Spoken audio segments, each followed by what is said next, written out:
Câte crize înseamnă de fapt prea multe. Foarte probabil fiecare dintre noi s-a întrebat măcar o dată ce poate să mai urmeze după pandemie, război în Europa, probleme energetice și scumpiri de tot felul. Pare că expresia întotdeauna poate să fie mai rău a devenit un fel de regulă nescrisă a perioadei pe care o trăim. În cazul Uniunii Europene se pune și întrebarea dacă nu cumva este și într-o criză de identitate. Orice problemă poate fi privită din două unghiuri, un fel de sfârșit al lumii sau o ocazie pentru schimbări profunde. Cât de puternică mai este de fapt Europa? Tytti Tuppurainen este ministrul afacerilor europene din Finlanda. Discutăm împreună despre abordările pe care le are țara sa în fața tuturor acestor situații din ce în ce mai complicate. Sunt Cristina Cileacu, începe Pașaport diplomatic. Tytti Tuppurainen, Minister of European Affairs and State Property in Finland, welcome to Diplomatic Passport. Thank you so much for the invitation. Dacă ar fi un supererou, am spune că puterea Europei este să contribuie cu sume generoase de bani la rezolvarea diferitelor probleme de pe glob. În prezent, Uniunea Europeană are de soluționat crize care o afectează direct și cresc tensiunile interne între statele membre. Până acum, Uniunea Europeană a arătat că este definită de solidaritate în fața problemelor care îi încalcă principiile. Ce au de dovedit în continuare liderii europeni este rezistența la presiunea în creștere pusă pe durata incertă a războiului. European leaders talk for a quite long time already about a stronger Europe, but right now Europe has to face a few crises, from energy to economy to environment to security, all sorts of crises. The question is, because they say that a response, a solution to a crisis actually shapes your identity, is Europe in this moment also in an identity crisis? I don't think so. Certainly for Finland, we want to have a strong and united Europe. And if you look what has happened since the war started, since the brutal war aggression of Russia in Ukraine started, Europe, the European Union, has performed surprisingly well. We have managed to stay united, even though we've had some tough negotiations when it comes to making decisions on sanctions. Yet we have managed to make decisions unanimously. So actually European Union has underlined its significance at global level in international issues. We have been supporting Ukraine in a way that probably nobody could predict. Look, we have given lethal material to Ukraine for the first time ever. European Union has delivered arms to a country in war. So that's very important. And also we've imposed economic sanctions, which is also relevant because EU is a major economic player. So we can contain Russia with our economic sanction. And we've also given a lot of humanitarian aid to Ukraine and also financial aid. We have been receiving many millions of Ukrainian refugees. And last but not least, we've also granted the candidate status for Ukraine. So we've opened the perspective of hope for the country in the midst of war. So I believe Europe is not in any identity crisis. Quite the contrary, Europe has, in a way, found itself again. This is a peace project, and more than ever, we need to stop this war. We need to make sure that Ukraine wins the war and Russia will be defeated and there will be peace again in this continent. Well, you're right. Europe did show a lot of solidarity, but the war in Ukraine, the war that Russia started in Ukraine, is going to be soon 1 year since it started. In the same time, nobody knows when this war will be finally end. Do you think that Europe is able, because Mr. Putin will not stop this war, nobody knows exactly what's happening, do you think that Europe will manage to keep this solidarity? If we look at other countries from Eastern Europe, let's not name one, with this speech rather pro-Russian than pro-European? We need to endure. We have to keep on supporting Ukraine because the alternative would be devastating. If Russia wins the war, it will not stop there. Putin will try to go further, and we would have a very long-standing crisis in the midst of Europe. So our number one priority, and for the Finnish citizens, it is important that we keep on supporting Ukraine. Ukraine is actually fighting for the rest of the European countries, because it is fighting for the values that we represent. Ukraine wants to have freedom, democracy, rule of law. It wants to stand for human rights.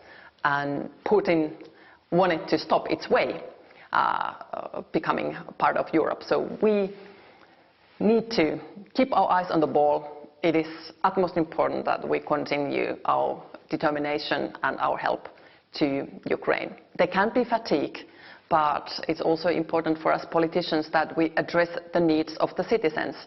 We need to concentrate on helping Ukraine, but at the same time, not to ignore our citizens' needs. For instance, in Finland, we need to pay attention to people's needs ahead of our national elections, but luckily there is a very strong sentiment in Finland in favor of Ukraine. În condițiile actuale, este Uniunea Europeană cu adevărat capabilă să accepte noi membri? Bineînțeles, candidații care își doresc să facă parte din blocul comunitar au de îndeplinit criterii clare, pe care le-au avut de respectat la aderare toate statele membre. Aceste procese sunt de durată, însă datoria Uniunii Europene este să mențină viu interesul candidaților, pentru că întotdeauna poate să apară altcineva cu altă ofertă. Other countries from Western Balkans and as well Ukraine and Moldova wants to become members of European Union, but of course they do have a lot of problems to solve, a lot of steps to make. Is Europe in this, with all these crises we already talked about, ready to receive this member? It's fair to ask whether we are ready to receive new members, but isn't it at the same time great to see that there's a new momentum for European ideas, that so many peoples and so many nations are actually seeking the membership in the European Union, that we are so attractive. I find it very powerful actually that countries in the Western Balkans, Ukraine, Moldova, Georgia, they want to be part of the European Union. So now we must realize what the moment is and live up to it. The question is twofold. The countries, they need to meet the criteria. They need to reach the standards of the European Union. Otherwise, the very essence of the EU would be watered down. We want to have high standards of rule of law, democracy. We want to have anti-corruption mechanisms in place, and so on. That's the EU, and we want to keep it that way. But on the other hand, the European Union itself, we must also meet our challenges. We cannot turn our backs to countries who want to join. If the criteria is met, then the EU should be able and open to welcome new members. Well, in some cases of these countries, especially in the Western Balkans, we saw a lot of influence from two sides. One is Russian side and also is China present. In some cases, again, this influence is also some related mentalities because of a long-standing relationship with Russia. How will this adapt to the new realities of Europe if these countries become members? Will this turn something inside the European Union? Well, I would hate to see this continent split into superpower games. And the option is here to make. People and countries, they need to choose. In this time and life, you cannot sit on the fence. You have to decide what you want, on what side of history you are. Certainly, the autocracies are trying to create spheres of influence. But there is the alternative. You can also choose the path towards democracy and rule of law, and that's the European Union. So it is very much up to the will of the people and political leadership to make the necessary reforms and show the way. But also for the EU decision makers, we have to be able to really then recognize when countries are making efforts in order to further integrate in the EU.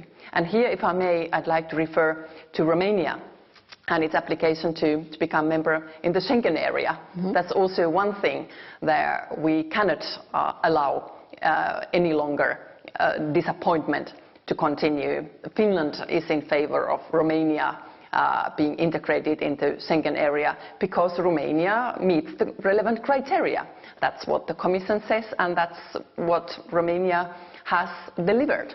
So the EU should be able to make the decision to approve Romania into Schengen area. Nimeni nu știe cât va mai dura războiul pe care rușii l-au început în Ucraina, iar durata lui este direct proporțională cu izolarea Rusiei, care se va accentua. Dacă Europa poate găsi alternative la dependențele de Rusia, lucrurile se complică în cazul relației cu China, care este o superputere și are o influență diferită. The war that Russia started in Ukraine kind of clarified the relationship between European Union and Russia. For the moment, it's clear Russia is in aggression period. In the same time, in terms of relationship with China, European Union is not really decided. How do you see, from the point of view of Finland, of course, that European Union should position itself in the relationship with China? I think we should learn the lessons from our relationship to Russia. Many of the European Union countries were too much dependent on Russian fossil fuels. For many years it was very, economic-wise, good choice to have the deliveries from Russia, but now we know better. This dependency was lethal, it was toxic to the country. So now we should avoid the situation where we repeat the same mistakes with China. But obviously China is a rising superpower, even though it is facing some demographic problems and so on. China will be there, it will not go away, and we have to find a balanced way to face China. Because the global market simply needs China. But we have to have our own competencies. Europe has to have its own capacities based on our own competitiveness and expertise. And hopefully together with our democratic partners and allies, United States and United Kingdom, we have more leverage in facing China. Iarna blândă din Europa, dar și faptul că Uniunea Europeană s-a mișcat rapid să găsească alternative pentru gazul rusesc a echilibrat situația energiei, care se anunța a fi gravă. Dar chiar este rezolvată problema pe termen lung? You mentioned the dependency of gas that Europe used to have on Russia. In the meantime, the problems, let's say, look much more resolved. But do you think for the next year Europe will actually solve for good this dependency of Russia? Certainly. There's no alternative. For Finland, as a neighboring country to Russia, it has been possible, and I believe it will be possible also for other countries. Now it's clear that Russia is isolating itself from the global market, and it is because Putin's regime. It has made the choice to trigger this illegal and brutal war in Ukraine, and it has consequences. So we are isolating Russia, and Russia is doing itself for itself. It is very sad, but it is what's going on, and we need to continue for as long as Putin continues his politics. In the same time, in order to solve this crisis, European Union referred to countries that used to be, let's say, on our blacklist when it comes, for instance, of non-respecting the human rights. Again, I will not name countries, but I'm guessing everyone thinks the Middle East and Caucasus. Does it matter anymore that these countries that now delivers gas to European Union still have a problem with human rights, for instance? Well, our long-term goal should to be climate neutral. So in the longer run, we should halt all the deliveries of fossil fuels and build on our own energy sovereignty and renewables and clean energy. So Europe has to invest heavily in its own energy security. For the time being, I think it's a reality that we have alternative sources of supply instead of Russian market. Some of our countries are so dependent on gas that they need gas from somewhere else. Mm-hmm. It is a reality, but it's only temporary. In the longer run, Europe needs to become climate neutral, and our energy production needs to become based on renewables and clean energy.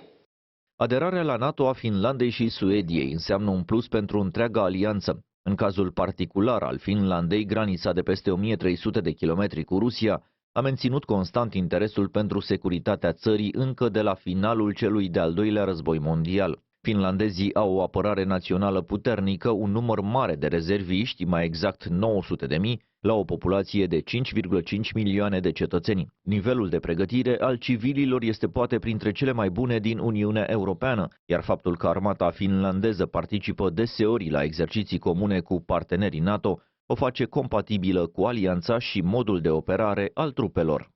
You are the Minister of European Affairs, but of course the government of Finland you are part of is trying to make Finland a member of NATO as well, together with Sweden. Most of the NATO allies already ratify your request, but there is a problem with Turkey. How bad is this problem? How complicated it is to solve? Well, we are grateful for Romania and other NATO countries who so swiftly ratified our accession treaty. It is utmost important also in the sense of credibility of the alliance.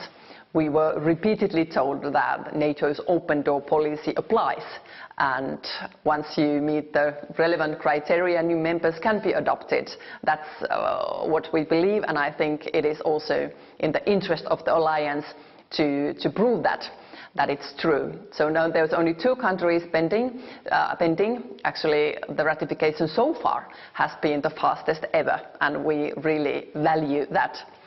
One of the countries that has not yet ratified, Hungary. Is our European Union But partner. they promise it will be soon. Yes, so. The leader of Hungary, Viktor Orban, has said that Hungary will ratify 1st of February, and of course we take that as a word. So I think we have a reason to count on his declaration, and we expect Hungary to ratify as Prime Minister Orban has said.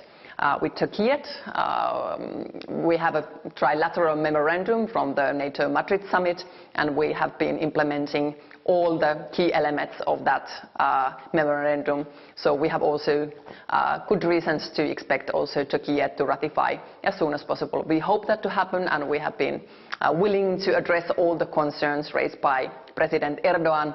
So now it's high time to ratify and make sure that the NATO enlargement can happen. That is also important on the face of Russian aggression. It shows the credibility of West to act together and be united. So shall we be optimistic that starting this year NATO will have 32 members? I certainly hope so.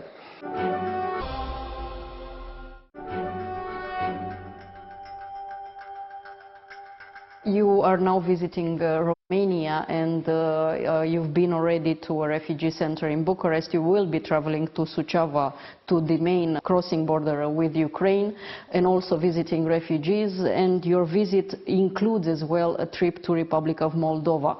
Why is Finland present in this region right now? Well, Finland is a small country. Romania is a big country with almost 20 million people, but we have the same aspiration to make Europe more strong and to have a united Europe. I was impressed by the figures. I learned today that 74% of young people in Romania are so intensively pro-European. That's a good sign, and it gives me hope that together Finland and Romania can work together to make EU more stronger. And Moldova, it has been given the candidate status, so it's important in that respect to get more understanding about the situation in Moldova. How can we further enhance their steps in moving forward on the European path? And of course, Romania has done a tremendous job in receiving Ukrainian refugees. Being a neighboring country to Ukraine, you are on the front line in helping Ukraine, and that is something that Finland also wants to assist.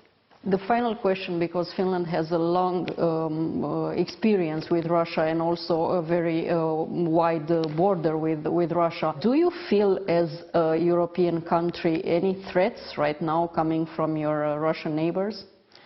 Well, there are no immediate threats towards us from the Russian side. Actually, it's quite calm at the border to Russia because Russia is so heavily focused in Ukraine.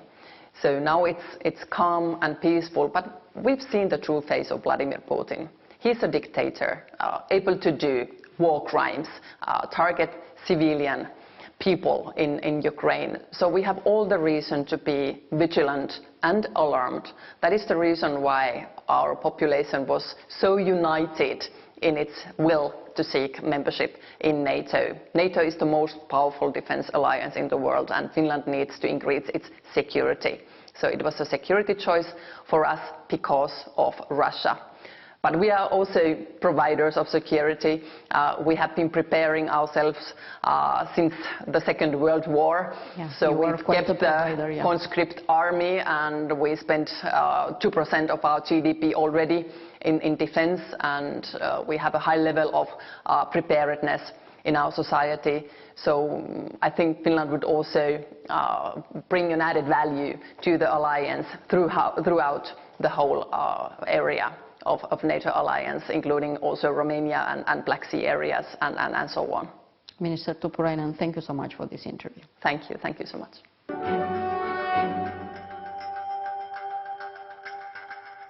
Atât pentru astăzi, dar rămânem în continuare online pe pagina de Facebook a emisiunii și pe contul nostru de Twitter. Revenim cu subiecte noi din lumea diplomației și a politicii externe vinerea viitoare de la 11:30 și reluare sâmbătă după miezul nopții. La revedere!